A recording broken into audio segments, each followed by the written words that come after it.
लूका रची सुसमाचार। लेखक लूका एक डॉक्टर चिकित्सक था।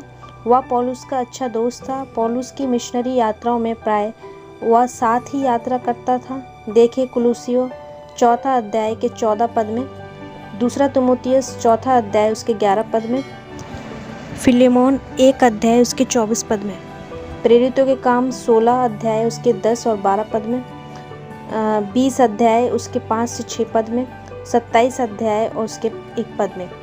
दिनांक यीशु की मृत्यु और जी उठने के कुछ सालों बाद पहली शताब्दी में यरूशलेम के ईसवी में बर्बाद किए जाने वाले से पहले लूका ने इसे लिखा था।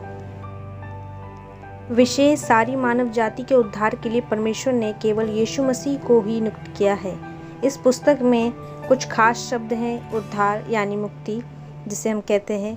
पहला अध्याय उसके 69 पद और 77 पद में, दूसरा अध्याय उसके 30 पद में, तीसरा अध्याय उसके 6 पद में, 19 अध्याय उसके 9 पद में, और सुसमाचार खुशी की खबर चौथा अध्याय उसके 18 से 19 पद में, 43 पद में, 7 अध्याय उसके 22 पद में, 8 अध्याय उसके 1 पद में, 9 अध्याय उसके 2 पद में और 6 पद में और 60 पद में, 20 अध्याय उसके 1 पद में। यशायाह की पुस्तक 61 अध्याय उसके 1 और 2 पद में। शब्दों से यीशु मसीह ने सेवकाई आरंभ की थी। उन्होंने यह भी बताया था कि खोए हुए यानी उद्धार न पाए हुए को बचाने के काम के लिए वह इस पृथ्वी पर आए थे।